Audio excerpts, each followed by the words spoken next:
Hey, what's happening, y'all? Elton here. I'm in the Chambly, Quebec Concours Delegance, south of Montreal. It's a perfect day. I wish it was a little more breezy, but what are you going to do here? I'm alternating between using my phone and the camera. And I got to go take a break after this. I'm getting tired. I'm getting really thirsty. It's hot, man. It's probably already 25, 26 degrees Celsius. And I wish the owner was here because this Malibu, I thought at first when I saw it might have been modified, but actually it looks pretty damn correct. And you know me, I like correct. I like original as possible.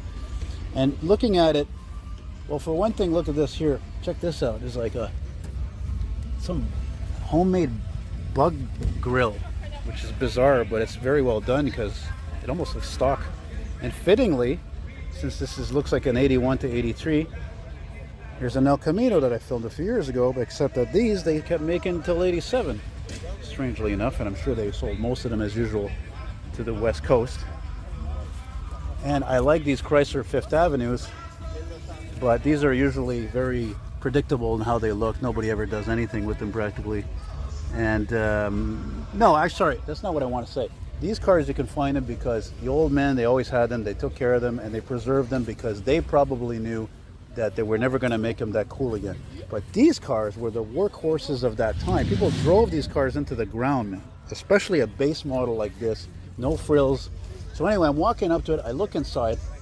I thought maybe it's an Iraqi taxi, right? So if you don't know that story about the Iraqi taxi, what that is, that like I was just telling an old man next to me, which I don't really think he gave a shit. But anyway, back in 81, 82, GM of Canada, they got a contract from Iraq to sell them up like hundreds, if not like 1,000 Malibus with V6s and standard transmission on the floor. And then they backed out last minute and bought Toyotas instead. So GM Canada was stuck with these cars. So they sold them at a bargain, like, I don't know, $2,500 each or something like that. But what's weird about this car, it's not that it's a base model. It is weird that it's a base model, that it survived. But it's also, look at the seats. They're bucket seats. And they look like police pack bucket seats. They look original to this car, or even the color actually. But again, it's not a standard transmission. Why are you going out of focus? Okay, guy added this big gauge there, whatever.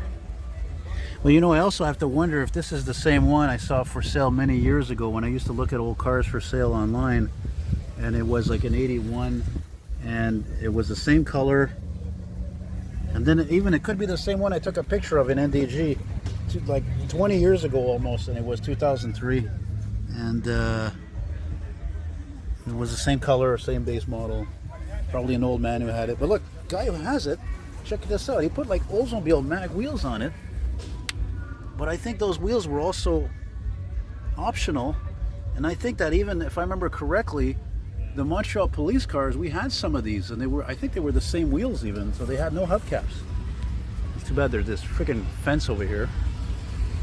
And yeah, look at that. Nice and clean, man. Clean as can be, as they say. Let's just have a quick peek here. I mean, look at that chrome. That car doesn't even look like it was ever driven in the winter. Well, he's got a trailer hitch. Shit, even the exhaust exit is on the correct side. It was always on that side. Wow, that's pretty cool. So a lot of guys, they walk by this, they don't think much of it, but I'm telling you, man, there's a lot of guys out there. We like the bare bones cars. We like the simple cars, the basic base models, because we know that they were just scrap, you know. And this car is so basic that not even just the seats, but look at this, even the vent window here would open. I don't even think these rear windows opened. So you know what, having taken all this in, I think this car was actually a cop car, quite frankly. Pretty sure about it, man. But again, it's too bad the guy's not here, man. Anyway, pretty cool stuff. Thanks for watching. Bye bye.